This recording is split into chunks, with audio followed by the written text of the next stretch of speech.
Hello students, आप सबका स्वागत है क्लास 11th केमिस्ट्री में, जहां पर हम लोग यूनिट 2 स्ट्रक्चर ऑफ एटम कर रहे हैं। और आज हमारा जो टॉपिक है वो है quantum mechanical model of atom. Previous session में हम लोगों ने ड्यूल नेचर ऑफ मैटर और हिजनबर्ग अनसर्टेनिटी प्रिंसिपल के बारे में बताया था। उसमें क्या था कि आप लोगों के पास जो भी इलेक्ट्रॉन है वो सिर्फ एक पार्टिकल नेचर ही शो नहीं करता, बल्कि कुछ फिनोमिनाज ऐसे हैं जो वो वेव नेचर के थ्रू शो करता है। लेकिन जो बोहर का मॉडल था उसमें वेव नेचर की डिस्कशन नहीं की हुई थी, तो इसीलिए जो बोहर का मॉडल था वो एक तरह से क्या हो गया, फेल हो गया। तो अब पार्टिकल नेचर के साथ साथ वेव नेचर को भी कंसिडर करते हुए और we can say dual nature को कंसिडर करते हुए एक नया मॉडल रिप्रेजेंट किया गया जिसका नाम है quantum mechanical model of atom. और इस ब्रांच को जिसमें ड्यूल नेचर के बारे में पढ़ाई की जाती है उस ब्रांच को क्वांटम मैकेनिक्स बोलते हैं। तो हम लोग ड्यूल नेचर यहाँ पे पढ़ रहे हैं किसी भी मैटर का। पहले जो था मैटर को सिर्फ एक पार्टिकल नेचर वाला ही सब्सटेंस माना जाता था, लेकिन जब एडवांसमेंट हुई टेक्नोलॉजी की, फिनोमिनाज बने नए नए, तो फिर पता चला कि ये वेव लाइक प्रॉपर्टीज़ भी शो करते हैं। तो क्वांटम मैकेनिक्स या क्वांटम मैकेनिकल मॉडल जो था वो दो साइंटिस्ट ने इंडिपेंडेंटली प्रोवाइड किया था। जब आप इंडिपेंडेंटली बात करते हैं तो इसका मतलब है कि अपने अपने तरीके से रिप्रेजेंट किया था, एक दूसरे के साथ मिलके नहीं किया था। ये अलग कर रहे थे डेवलपमेंट अपने मॉडल के लिए और ये अलग डेवलपमेंट कर रहे थे। 1926 Werner Heisenberg and Irwin Schrodinger, तो ये दो साइंटिस्ट जिन्होंने क्वांटम मैकेनिक्स को रिप्रेजेंट किया। एक इक्वेशन है, इसी को देखते हुए, वेव नेचर को देखते हुए एक इक्वेशन तैयार की गई श्रोडिंगर के द्वारा। H cap, this is psi, P S I, इसको हम लोग बोलते हैं साई बोलते हैं, is equal to E into psi. E is total energy of the system और एच कैप क्या है, हैमिल्टोनियन, जो एक मैथमेटिकल ऑपरेटर है। आपको बस ये इक्वेशन याद करनी है। इसके बारे में जो सॉल्यूशन है वो ज़्यादा कॉम्प्लिकेटेड है, जो इस क्लास में या +2 में नहीं आने वाले, वो आपको हायर डिग्रीज में आएंगे, डिग्री क्लासेस में आएंगे, क्योंकि कैलकुलेशन आर क्वाइट कॉम्प्लिकेटेड। तो आपके सिलेबस में बस बताया हुआ है कि उन्होंने एक इक्वेशन तैयार की ताकि वो साई, जिसको आप ऑर्बिटल वेव फंक्शन बोलते हैं, वो कैलकुलेट कर सकें और साथ में एनर्जी भी कैलकुलेट कर सकें। हालांकि हम लोग इस फॉर्मूले का किसी भी न्यूमेरिकल में कहीं पे भी यूज़ नहीं करने वाले, सिंपली उन्होंने बताया है कि कैसे इन्होंने एक इक्वेशन तैयार की ताकि हम लोगों को मैटर के बारे में कुछ इन्फॉर्मेशन मिल सके। अब यहाँ पे एक शब्द आ रहा है ऑर्बिटल, जिसको आपने मेन ध्यान से समझना है। बोहर ने बात की थी ऑर्बिट की और यहाँ पे बात की जा रही है ऑर्बिटल की।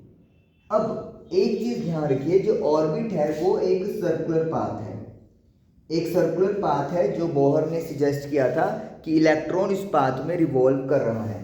लेकिन ऑर्बिटल क्या है, ये वो स्पेस है 3D around a nucleus, around a nucleus in which probability of finding an electron is 90%। तो ऑर्बिटल क्या है, किसी न्यूक्लियस के अराउंड 3D स्पेस है जहां पर इलेक्ट्रॉन के मिलने की प्रोबेबिलिटी 90% होती है। तो मतलब कोई फिक्स पाथ नहीं है। अगर मैं सपोज करूँ यहाँ पे ये न्यूक्लियस बना दूँ, ये डॉट एक न्यूक्लियस को रिप्रेजेंट कर रहा है, सपोज कर लेते हैं, तो जो इलेक्ट्रॉन है वो इसके अराउंड आपको कहीं पर भी मिल सकता है। वो अपनी पोजीशन लगातार क्या करता रहेगा, चेंज करता रहेगा। कभी वो न्यूक्लियस के पास आएगा, कभी न्यूक्लियस से दूर जाएगा। कोई एक फिक्स पाथ नहीं है जिसमें वो घूमता हो। वो न्यूक्लियस के पास रहेगा, सही बात है, लेकिन कई बार वो उसके नज़दीक जाएगा, कई बार उससे दूर होता जाएगा। कंटिन्यूसली ये चीज़ होती रहेगी। और हम लोग एक ऐसी स्पेस जहाँ पर इलेक्ट्रॉन मिल सकता है, मुझे 90% तक प्रोबेबिलिटी है, दैट इज कॉल्ड ऑर्बिटल। और हम लोग इसको 100% क्यों नहीं कर सकते? क्योंकि साइंस के अकॉर्डिंगली इलेक्ट्रॉन अगर न्यूक्लियस से बहुत दूर भी है तो यहाँ पर भी प्रोबेबिलिटी है कि इलेक्ट्रॉन किसी टाइम ऑफ मोमेंट पर यहाँ भी जा सकता है। तो मतलब आप ये कह सकते हो कि इलेक्ट्रॉन आपको मिलेगा ही नहीं, ऐसी प्रोबेबिलिटी बहुत ही कम है। दैट इज़ वाई हम लोग 90% केस अज्यूम कर लेते हैं कि सबसे ज़्यादा अगर प्रोबेबिलिटी है मिलने की तो इस स्पेस में होगा। इसके बाद भी मिल सकता है लेकिन प्रोबेबिलिटी बहुत कम है, अराउंड 10% है। तो फिलहाल बस आप ये याद रखो, ऑर्बिटल एक 3D स्पेस है अराउंड न्यूक्लियस जिसमें इलेक्ट्रॉन मिलने की प्रोबेबिलिटी अराउंड 90% है, दैट इज कॉल्ड ऑर्बिटल। तो इस इक्वेशन को सॉल्व करके एनर्जी और ये ऑर्बिटल वेव फंक्शन हम लोगों को मिलता है। ओके, उसके बाद सुनिए हाइड्रोजन की बात होगी। Hydrogen atom and Schrodinger equation.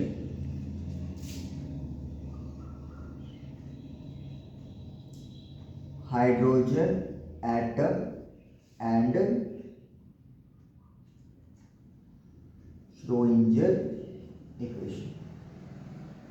अब जब मैं हाइड्रोजन की बात करता हूं या फिर हाइड्रोजन जैसे पार्टिकल्स की बात करता हूं जिसमें 1 इलेक्ट्रॉन हो, जैसे कि hydrogen, lithium, helium positive, lithium 2 positive, तो ये सारों के पास क्या है, एक इलेक्ट्रॉन होता है। तो जो अपना साई है यहाँ पर, इसको हम लोग क्या नाम देते हैं, एटॉमिक ऑर्बिटल का नाम देते हैं। क्या नाम देंगे, एटॉमिक ऑर्बिटल।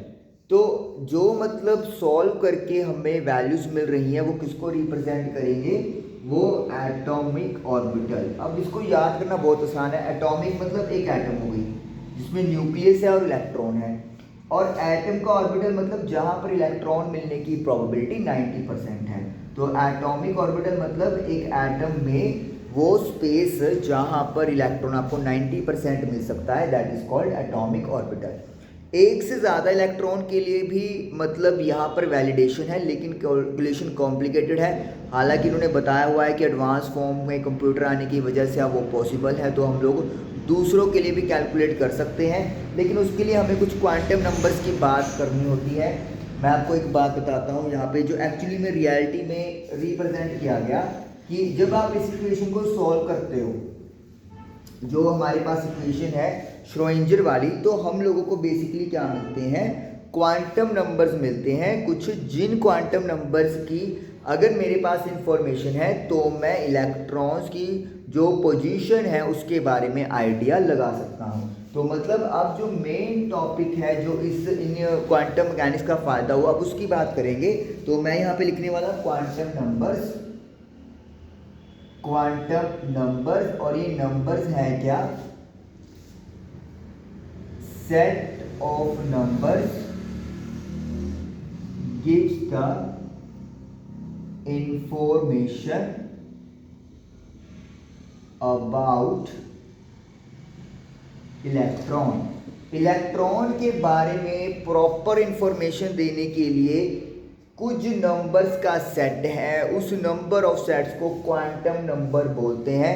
और टोटल 4 हमारे पास ये क्वांटम नंबर्स हैं, गिनती में कितने हैं, 4। तो जैसे कि अगर आपके घर पे किसी ने लेटर पहुंचाना है, चिट्ठी पहुंचानी है, तो क्या पता होना चाहिए, आपके स्टेट के बारे में पता होना चाहिए। जैसे लेट मी से यू बिलोंग टू पंजाब, तो स्टेट क्या आएगा, पंजाब आएगा। फिर आपके डिस्ट्रिक्ट के बारे में इंफॉर्मेशन होनी चाहिए, किस डिस्ट्रिक्ट में आप आ रहे हो। फिर उसके बाद आपकी तहसील के बारे में इंफॉर्मेशन होनी चाहिए। फिर आपके एरिया का पिन कोड होना चाहिए। फिर आपका वार्ड नंबर होना चाहिए। फिर आपकी जो स्ट्रीट है, गली है, उसका नाम के बारे में पता होना चाहिए। और फिर एंड में आपका हाउस नंबर पता होना चाहिए। अगर ये इंफॉर्मेशन पता होती है तब जाके एक लेटर आपके घर तक पहुंचता है। अगर कुछ भी इंफॉर्मेशन यहाँ से मिसिंग है तो आपके लेटर को शायद आप तक पहुंचने में बहुत टाइम लग जाए और हो सकता है वो पहुंचे भी ना। उसी तरीके से अगर मुझे किसी इलेक्ट्रॉन की पोजीशन के बारे में इंफॉर्मेशन जाननी है तो मेरे पास ये 4 सेट ऑफ नंबर्स होने चाहिए जिनको वी कॉल क्वांटम नंबर्स। तो क्वांटम नंबर्स कैसे मिले? जो इक्वेशन हमने लिखी थी, कौन सी इक्वेशन लिखी थी हमने? H cap psi is equal to E psi. तो ये इंफॉर्मेशन के थ्रू हम लोग को ये क्वांटम नंबर्स मिलते हैं। जैसे मैंने बोला सॉल्यूशन नहीं याद करना, हमें अब जो काम है वो याद करना है कि कैसे कैसे क्वांटम नंबर हमारी हेल्प करते हैं। तो पहला जो क्वांटम नंबर है उसको बोलते हैं प्रिंसिपल क्वांटम नंबर। तो पहला क्वांटम नंबर है प्रिंसिपल क्वांटम नंबर। और एक और चीज है, जो ये अकेला आपका वेव फंक्शन है इसकी कोई फिजिकल इंपॉर्टेंस नहीं है, इसका जो स्क्वायर है वो यहाँ पर इंपॉर्टेंस है क्योंकि ये इसको रिप्रेजेंट करता है प्रोबेबिलिटी को। तो मतलब अगर कोई आपसे कहे कि वेव फंक्शन का क्या सिग्निफिकेंस है तो इसका कोई सिग्निफिकेंस नहीं है, लेकिन अगर आप इसका स्क्वायर करते हो then it will give the significance. और क्या सिग्निफिकेंस है? प्रोबेबिलिटी बताता है कि इलेक्ट्रॉन मिलने की क्या संभावना है किसी पर्टिकुलर रीजन में। तो ये चीज़ है। प्रिंसिपल क्वांटम नंबर क्या बताएगा? मेन एनर्जी शेल के बारे में बताएगा। तो प्रिंसिपल क्वांटम नंबर क्या बताता है? Main energy shell. जैसे आपको पता है कि के एल एम एन ये सारे क्या है? शेल हैं। ये सारे क्या है? शेल होते हैं जहां पर इलेक्ट्रॉन आपको मिलते हैं। और n की वैल्यू क्या होती है? आपका प्रिंसिपल क्वांटम नंबर को n से रिप्रेजेंट करते हैं। k फर्स्ट शेल है, l सेकंड शेल है, m 3 शेल है, n 4 शेल है, सो ऑन ऐसे ऐसे शेल बढ़ते जाएंगे। जैसे अगर आप ऑर्बिट की टर्म्स में बात करें तो ये न्यूक्लियस है तो ये फर्स्ट शेल हो गया, ये सेकंड शेल हो गया, ये थर्ड शेल हो गया, ये फोर्थ शेल हो गया। तो इस तरीके से हम लोग के एल एम एन, तो एन प्रिंसिपल क्वांटम नंबर आपको बताएगा कि इलेक्ट्रॉन किस जगह पर है, फर्स्ट में है, सेकंड शेल में है, थर्ड शेल में है, फोर्थ में है। ये इंफॉर्मेशन आपको प्रिंसिपल क्वांटम नंबर बताता है। जितना ज़्यादा इलेक्ट्रॉन न्यूक्लियस के पास होगा उसके पास एनर्जी उतनी ही कम होगी। मतलब n की वैल्यू जितनी कम होगी एनर्जी भी जो है इलेक्ट्रॉन के पास उतनी ही कम होगी, और जो स्टेबिलिटी है वो क्या होगी? ज़्यादा होगी। ये आप दिमाग में बिठा लें कि एनर्जी अगर कम है तो स्टेबिलिटी बढ़ती जाती है, अगर एनर्जी ज़्यादा कर देते हो तो स्टेबिलिटी कम हो जाती है। अब अगर n की वैल्यू कम है तो इसका मतलब है n जो इलेक्ट्रॉन है, if n is lower it means electron is situated near the nucleus। अगर n की वैल्यू कम है तो इसका मतलब ये होता है कि जो इलेक्ट्रॉन है वो न्यूक्लियस के पास है, और जब न्यूक्लियस के पास है तो यानी कि स्ट्रांगली वो न्यूक्लियस से जुड़ा हुआ है, तो उसको रिमूव करना उतना डिफिकल्ट होगा। तो यानी कि स्टेबिलिटी क्या होगी? सबसे ज़्यादा होती है जैसे जैसे n कम होता जाता है। इसलिए जब n की वैल्यू 1 होगी, फर्स्ट शेल में होगा इलेक्ट्रॉन, तो सबसे ज़्यादा स्ट्रॉन्ग फोर्स ऑफ अट्रैक्शन से जुड़ा होगा न्यूक्लियस से। तो ये तो हो गया हमारे पास प्रिंसिपल क्वांटम नंबर। ओके, उसके बाद नेक्स्ट है मेरे पास, इसको अपन इरेज कर देते हैं। सेकंड, अच्छा इसको रिप्रेजेंट करते हैं n से, तो इधर लिख लेते हैं स्मॉल n से रिप्रेजेंट करते हैं, और n की वैल्यू 1 2 3 सो ऑन। कभी भी n नेगेटिव नहीं होगा, कभी भी n ज़ीरो नहीं हो सकता, 1 से स्टार्ट होगा, 1 से आगे होल नंबर आते जाएंगे। उसके बाद है azimuthal quantum number. Azimuthal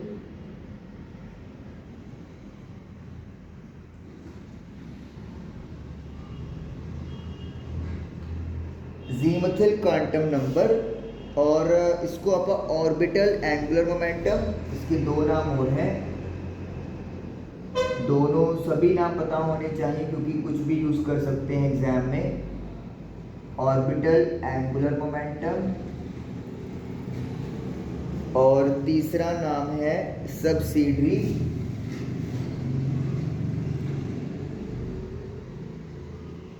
subsidiary quantum number. तो जो दूसरा नंबर है उसके तीन नाम है, अजीमुथल, ऑर्बिटल एंगुलर मोमेंटम या सब्सिडरी क्वांटम नंबर। ये आपका बताता है सब शेल के बारे में, सब शेल्स के बारे में क्या चीज़ है, इसका मतलब समझते हैं। अगर मेरे पास मैं एक यहाँ पे सर्कल बना रहा हूँ, सपोज कर लो, तो यहाँ पर क्या होगा कि आपके पास ये जो पाथ है, ये जो पार्ट है वो मल्टीपल पार्ट्स में डिवाइड होता है। सपोज करो, समझाने के लिए सुनने की बात है कि ये वाला जो हिस्सा है, यहाँ पर एक सबशेल है S, एक सबशेल है P, एक सबशेल है D, एक सबशेल है F, और भी हो सकते हैं, लेकिन हम लोग S, P, D और F की बात करते हैं एज पर जितने एलिमेंट अभी हमारे पास इन हैं। तो शेल के अंदर फर्दर कितने पार्ट्स बने हुए हैं, उन पार्ट्स को वी कॉल सब शेल। यानी कि एक घर है, मेन एनर्जी शेल मान के चलो एक घर है, अब उस घर में जो रूम्स डिवाइडेड हैं लाइक दिस, इस तरीके से सपोज करो 1 2 3 4, these are called sub shell. Sub shell उसको हम लोग बोलते हैं। तो इलेक्ट्रॉन कौन से सब शेल में है, S में है, P में है, D में है या फिर F में है। ये सब शेल साइंस में फिक्स किए हुए हैं। आप किसी भी मेन शेल की बात कर लो, लेट मी से मैं 1 की बात कर रहा हूं, तो उसमें कौन से सब शेल होंगे, 2 में क्या होगा, 3 में क्या होगा, 4 5 6 सो ऑन में क्या होगा, उन सबको वी कॉल सब शेल।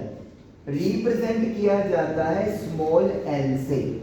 कैसे रिप्रेजेंट करते हैं हम लोग, स्मॉल l से रिप्रेजेंट करते हैं। और वैल्यू कहां से कहां होती है, l इज इक्वल टू 0 से लेकर n-1 तक होती है। This is very very very important.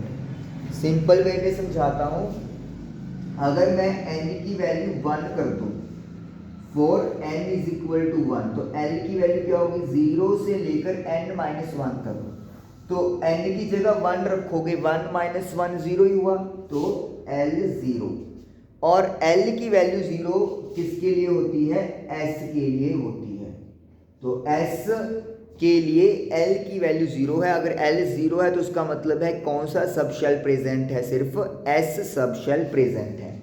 उसके बाद अगर मैं n की वैल्यू यहाँ पर 2 कर दूं, एनर्जी शेल सेकंड की बात करूं, तो अब l क्या होगा, 0 से लेकर 2 - 1, 0 से लेकर 1 तक, मतलब क्या है, 0,1 होगा। 0 किसको रिप्रेजेंट कर रहा है, 0 रिप्रेजेंट करता है s को, और l की वैल्यू 1 किसको रिप्रेजेंट करेगी, p को।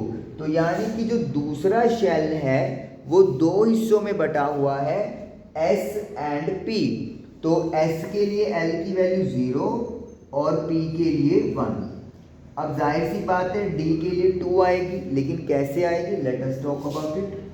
अगर n की वैल्यू मैं अब 3 कर दूं, तो l की वैल्यू क्या आएगी, 0 से लेकर 3 - 1 यानी कि 2, तो 0 1 2, 0 1 2। 0 किसको रिप्रेजेंट कर रहा है, ऐसे सब शेल को, 1 p को, और 2 किसको रिप्रेजेंट करता है, d सब शेल को रिप्रेजेंट करता है। अब n की वैल्यू 4 कर दो, n इज इक्वल टू 4, तो l की वैल्यू क्या आने वाली है, 0 से लेकर 4 - 1 3 तक। तो ये क्या हो जाएगा, 0 1 2 3। 0 s के लिए है, 1 p के लिए, 2 d के लिए और f के लिए 3 है। तो इसका मतलब क्या हो गया कि हमारे पास जो फोर्थ शेल होगा उसके पास 4 सब शेल होंगे। कैन आई से कि जितने शेल उतने सब शेल, बिल्कुल कह सकते हैं, ये चीज़ है। तो एफ, तो अगर आपको क्वेश्चन दिया जाता है कि एल की वैल्यू 1 है तो समझ लो कि वो पी सब शेल की बात कर रहे हैं। अगर आपको कहते हैं एल की वैल्यू 3 है तो मतलब वो एफ सब शेल की बात कर रहे हैं। अब हमारे पास तो एसपीडीएफ होता है जो अपा मतलब बनाएंगे या जो अपा सॉल्व करेंगे, लेकिन आगे भी पॉसिबल हो सकता है। अगर मैं बात करूं एफ के बाद जी, जी के बाद एच, ये भी सब शेल पॉसिबल है। क्लियर है? 0 1 2 3, तो यहाँ पे कितना जाएगा L4 और यहाँ पर L आ जाएगा 5 आ जाएगा। तो ये कहानी है, मतलब सब शेल के साथ साथ इंक्रीज होते रहते हैं। और अगर सब शेल को सिंपली वे में बात करें तो क्या है, एक शेल है उसके फर्दर पार्ट्स किए हुए हैं और हर सब पार्ट को एक नाम दिया हुआ है। अगर L की वैल्यू 0 है तो S सब शेल है, L की वैल्यू अगर 0 और 1 है तो S और P में डिवाइडेड है, L की वैल्यू 0 से लेकर 2 तक है तो 3 हिस्से किए हुए हैं। तो ये की चीज़ कहानी है। तो मतलब L की वैल्यू, L की जो वैल्यू है वो N से हमेशा क्या होगी, छोटी होगी। ये बात आपने ध्यान रखनी है, उसके इक्वल भी नहीं हो सकती कभी भी। अब देखिए, जब N 1 है तो L 0 पे रुक गया, जब N 2 है तो L 1 पे रुक गया, N 3 है तो L 2 पे रुक गया। तो यानी कि उससे हमेशा एक कम होगा। और ये यहाँ पे भी क्लियर है, 0 से लेकर N-1। तो L कैन नेवर एक्सीड और इक्वल टू, L कभी N से बड़ा भी नहीं हो सकता और L कभी N के बराबर भी नहीं हो सकता। This is azimuthal quantum number, जो हमें बताता है कि इलेक्ट्रॉन किस सब शेल में है।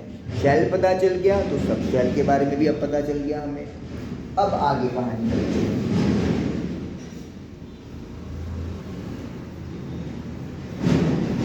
यहाँ पे मैं लिख देता हूँ, S के लिए 0 है, L की वैल्यू P के लिए 1, D के लिए 2 और F के लिए 3। अगर आपको D के लिए L2 मिले, L की वैल्यू अगर 2 मिले तो समझ जाओ D सब शेल की बात हो रही है। अगर L की वैल्यू 3 मिले तो समझ जाओ हमारे पास F ऑर्बिटल की बात हो रही है। तो ये चीज़ है। अच्छा जी, तीसरा नंबर है, सब शेल को सब लेवल्स भी बोलते हैं, सब लेवल्स भी बोलते हैं। ओके, नेक्स्ट वन देखते हैं पापा।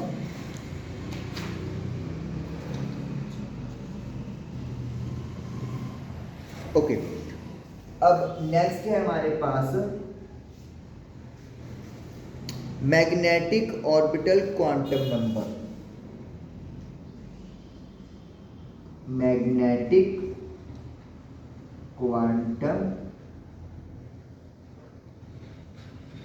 ऑर्बिटल नंबर, ML से रिप्रेजेंट करते हैं इसको, ऑर्बिटल क्वांटम नंबर। इसको यहाँ पे, इसको यहाँ पे, ठीक है। M और पैर में L लगा देंगे, ठीक है, रिप्रेजेंटेशन है, ठीक है। तो अब ML magnetic orbital quantum number की बात हम लोग करेंगे। उसके बाद मैग्नेटिक ऑर्बिटल क्वांटम नंबर हमें क्या बताता है, हमने शेल की बात की, हमने सब शेल की बात की। आगे जो सब शेल है वो फर्दर डिवाइडेशन में है, तो वो फाइंड करने के लिए हमारे पास है magnetic quantum orbital number, sorry magnetic orbital quantum number. मतलब ये अब आपका घर है और ये आपने उसको रूम्स में डिवाइड कर दिया, 4 रूम्स में, जिसको मैंने सब शेल बोला। अब एक रूम में फर्दर आपने अरेंजमेंट बनाया हुआ है लाइक दिस, इस तरीके से, इस तरीके से।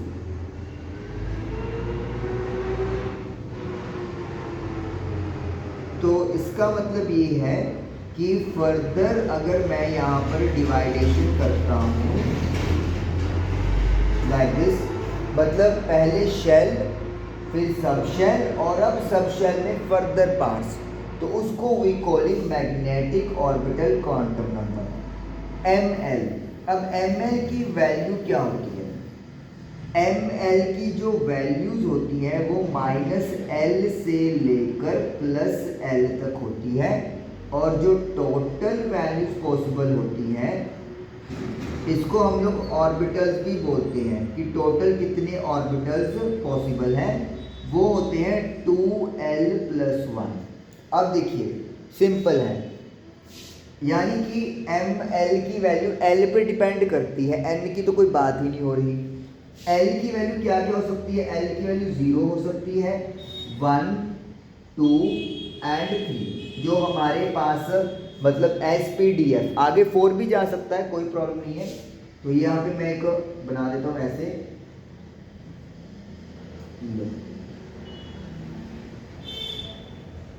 अब देखो जब L की वैल्यू 0 है तो ML क्या है? -L to L, यानी कि -0 से लेकर 0 तक, तो -0 से लेकर 0 तक क्या होगा? 0 ही होगा। तो इसका मतलब है एक ही ऑर्बिटल पॉसिबल है, और L की वैल्यू 0 किसके लिए है? S के लिए है। तो इसका मतलब है S सब शेल में सिर्फ एक ही ऑर्बिटल पॉसिबल है। अगर मेरे पास L की वैल्यू 1 है, यानी कि मैं बात कर रहा हूँ P सब शेल की, तो फिर -L से L, यानी कि -1 से लेकर +1, तो -1 से लेकर +1 तक क्या हो गया? -1 0 1। तो इट मीन्स कितने सब शेल पॉसिबल हो गए, सॉरी कितने ऑर्बिटल्स पॉसिबल हो गए? 3 ऑर्बिटल्स। S में ML की वैल्यू 0 आई है, वैल्यू 0 है तो ऑर्बिटल कितने हुए? 1 हुए। P में 3 वैल्यूज आई हैं तो ऑर्बिटल्स भी 3 हो गए। आगे 2 जो है वो D के लिए यूज होता है, तो ML की वैल्यू होगी -2 से लेकर +2 तक। तो क्या क्या वैल्यूज आएंगी? -2, -1, 0, 1 एंड 2 +3। तो जो D है आपके पास उसमें टोटल 5 ऑर्बिटल्स प्रेजेंट होंगे, और अगर L की वैल्यू 3 है तो F की बात होगी, F की बात होगी सब शेल की -3 से लेकर +3 तक, तो -3, -2, -1, 0, 1, 2 एंड 3, तो टोटल 7 ऑर्बिटल्स प्रेजेंट हैं। तो यानी कि ऑर्बिटल्स की गिनती हमें कौन बता रहा है? Magnetic orbital quantum number. -L से लेकर +L तक वैल्यूज होगी, और L की वैल्यू 0 से लेकर n-1 तक होगी, और n की वैल्यू मेन एनर्जी शेल तक होगी। तो यानी कि एक ऐसा सीक्वेंस है जो आप लोगों को समझना है।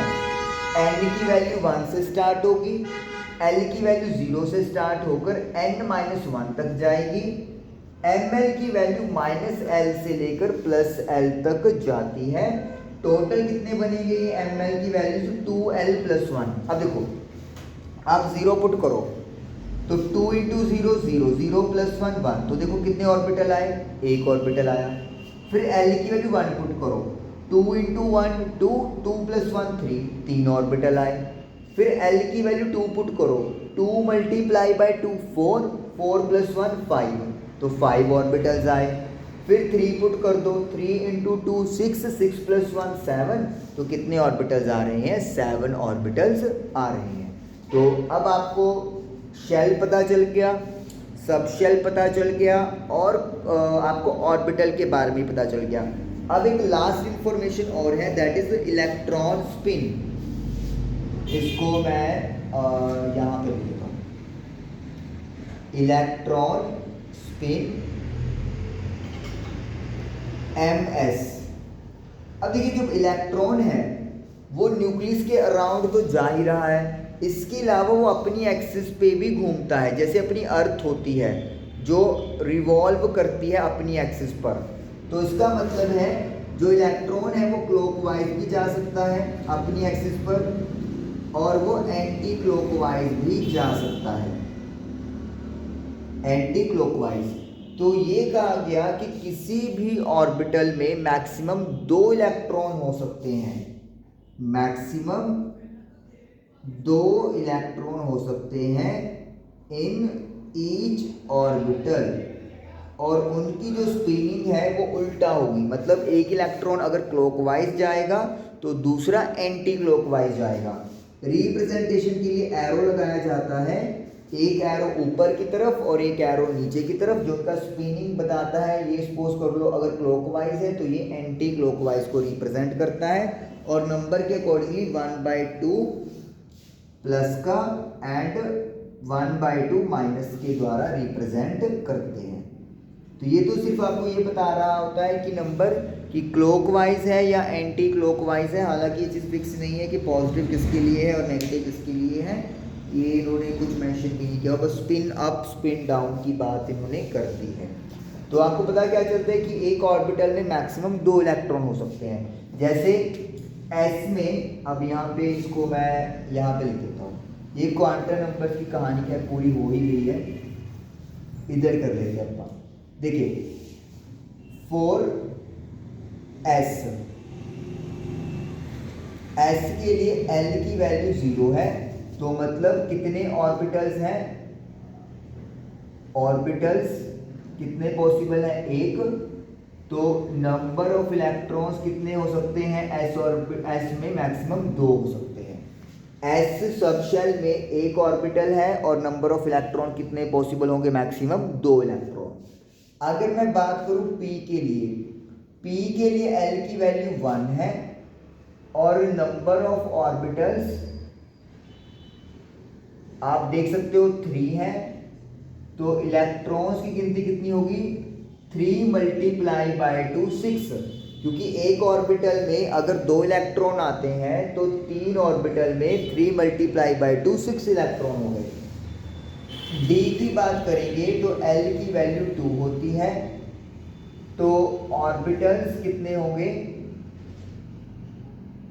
5, तो इलेक्ट्रॉन कितने जाएंगे 10 जाएंगे। और अगर f की बात करेंगे, f के लिए l 3 है, तो number of orbitals will be 7, तो कितने इलेक्ट्रॉन जाएंगे 14 इलेक्ट्रॉन्स जा सकते हैं। तो इसका मतलब ये हो गया, इसका मतलब ये है कि आपके पास अगर f सब शेल की बात हो रही है तो मैक्सिमम उसमें 14 इलेक्ट्रॉन्स आएंगे 7 ऑर्बिटल्स में। d सब शेल की बात करेंगे तो उसमें ऑर्बिटल्स 5 होते हैं और इलेक्ट्रॉन मैक्सिमम 10 आ सकते हैं। p के लिए ऑर्बिटल्स 3 है और वो 6 इलेक्ट्रॉन होल्ड कर सकता है। s सब शेल में एक ही ऑर्बिटल होता है और वो मैक्सिमम 2 इलेक्ट्रॉन्स होल्ड कर सकता है। तो ये आपको चारों जो चीज़ें हैं वो प्रॉपरली इंफॉर्मेशन दे देती हैं किसी भी इलेक्ट्रॉन्स की पोजीशन के बारे में। अब हम लोगों को ओरिएंटेशन, तो ये आपको ओरिएंटेशन ऑफ ऑर्बिटल बता देता है कि ऑर्बिटल का शेप क्या है। एक्चुअली हम लोग ने बात की ना कि p के 3 ऑर्बिटल्स हैं तो उनकी डायरेक्शन के बारे में भी बात होगी अगले सेशन में, जब अपन करेंगे शेप के अंडर करेंगे तब आपको पता चलेगा। ऐसे ही डी में अपन ने 5 की बात की तो उनकी भी शेप्स की बात होगी, तो ये बात करेंगे। और ये आपको स्पिन बताता है कि क्लॉकवाइज है या एंटी क्लॉकवाइज वो घूम रहा है। अब चलते हैं हम लोग 2 प्रॉब्लम्स करेंगे इन्हीं के बेसिस पे जो एनसीईआरटी में दी हुई है, और ताकि ये हमें ज़्यादा बेटर वे में क्लियर हो जाए। अभी तो आपको कोई कहानी अभी तो इस सेशन में उलझी होगी क्योंकि थोड़ा सा टॉपिक कॉम्प्लिकेटेड सा हो जाता है, ऑर्बिटल, शेल, सब शेल। बस आप दिमाग में अगर ये थोड़ी पिक्चर रख लो कि एक घर है, उसके अंदर रूम्स हैं और फिर रूम को आपने फर्दर डिवाइड किया हुआ है अलग पार्ट्स में, तो that is all about the quantum numbers. Question है मेरे पास, what is the total number of orbitals, मुझे ऑर्बिटल्स की टोटल गिनती बतानी है अगर प्रिंसिपल क्वांटम नंबर, अगर प्रिंसिपल क्वांटम नंबर यानी कि स्मॉल n की जो वैल्यू है वो 3 होगी तो क्या होगा। ओके, तो चाहे इसको मैं डायरेक्टली भी कर सकता हूँ या आपको डायरेक्टली समझा भी सकता हूँ, लेकिन मैं आपको प्रॉपरली इसको समझाता हूँ थोड़ा बड़े वे से, ताकि सारे नंबर्स एक ही बार में हमारे डिस्कस हो जाए। जब n यानी कि प्रिंसिपल क्वांटम नंबर 3 है, तो जो अजीमथल यानी कि अगला क्वांटम नंबर होता है वो कैसे कैलकुलेट करते हैं, 0 से लेकर n-1 तक। तो 0 से लेकर 3-1 यानी कि 2, तो L की वैल्यू क्या हो गई, 0 1 2 हो गई, सही है। उसके बाद क्या कैलकुलेट करते थे हम लोग, magnetic quantum orbital number ml। तो 0 के लिए ml की वैल्यू क्या है, 0 ही है। 1 के लिए क्या है, -1 0 +1। मैं इधर लिख देता हूं पहले, अदरवाइज जैसे ये L का फॉर्मूला हो गया, तो यहां पे भी L का फॉर्मूला लिखता हूं मैं, ml का सॉरी, -L से लेकर +L तक, ये फॉर्मूला हो गया। तो अगर L की वैल्यू 0 है तो ml की वैल्यू तो 0 ही रहेगी। अगर L की वैल्यू 1 है तो ml की वैल्यू -1 से लेकर +1 तक रहेगी, मतलब -1 0 +1। और अगर L की वैल्यू 2 है तो ml की वैल्यू -2 से लेकर +2 तक रहेगी, -2 -1 0 +1 एंड +2। तो ये कौन सी वैल्यूज पॉसिबल हो गई, ये ml की वैल्यूज पॉसिबल हो गई, जो भी हम लोगों ने बात की। And what is ml, ml है क्या, ये आपको ऑर्बिटल्स की गिनती बताता है, नंबर ऑफ ऑर्बिटल्स की गिनती बता रहा है। तो अब ml 0 का मतलब है कि कितने ऑर्बिटल्स हो गए, 1 ऑर्बिटल। यहां पर कितने ऑर्बिटल्स हो गए, 3 ऑर्बिटल। यहां पर कितने ऑर्बिटल्स हैं, 5 ऑर्बिटल्स हैं। तो टोटल यू आर गेटिंग 5 + 3 + 1 यानी कि 9 ऑर्बिटल्स टोटल आपके पास प्रेजेंट होंगे। टोटल कितने ऑर्बिटल्स प्रेजेंट होंगे मेरे पास, 9 ऑर्बिटल्स प्रेजेंट होंगे। आपको मैं इसके थ्रू एक और चीज यहाँ पे बताता हूँ। जैसे कि मेरे पास L की वैल्यू 0 आई, तो L 0 का मतलब कौन सा सब शेल होता है, S होता है। L की वैल्यू 1 आई तो कौन सा सब शेल हो गया, P। अगर L की वैल्यू 2 आई तो कौन सा सब शेल हो गया, D हो गया। अभी डिस्कस करके हटे हैं।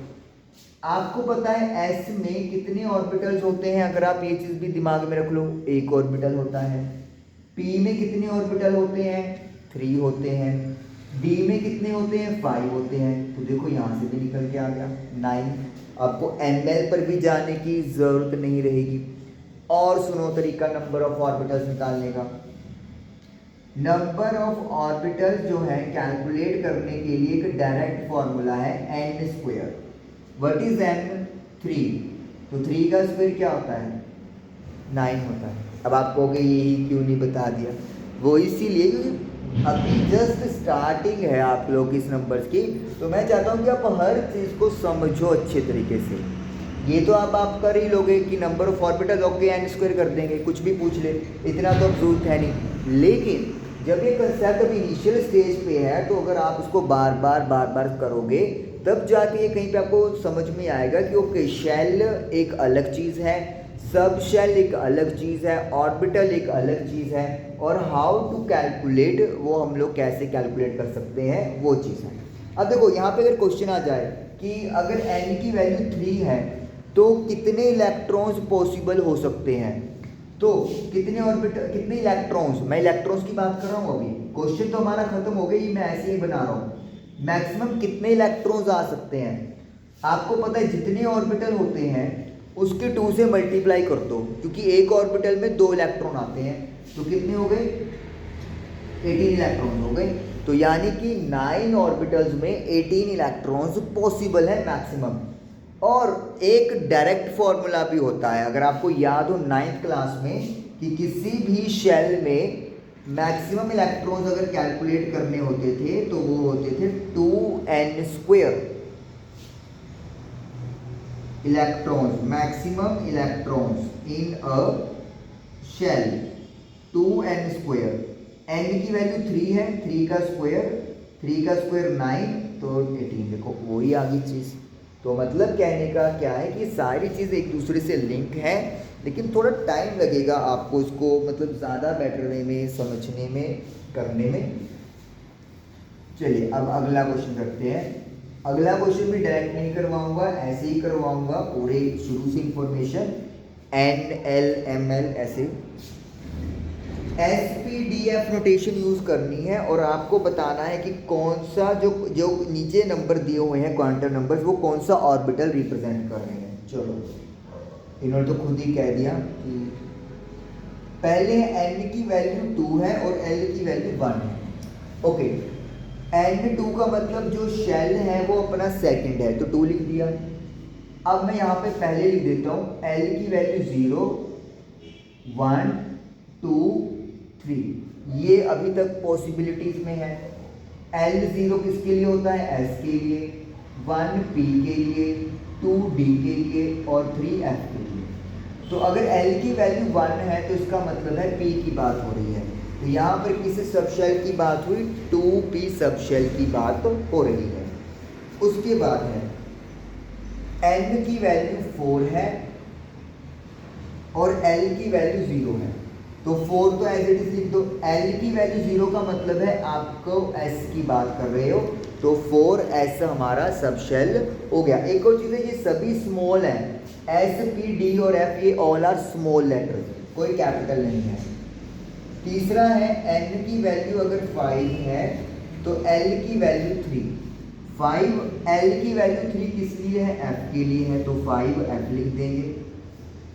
उसके बाद है N की वैल्यू 3 है और D की वैल्यू 2 है, L की वैल्यू 2 है, तो 3 और L की वैल्यू 2 किसके लिए है? D के लिए, यानी कि 3D की बात हो रही है।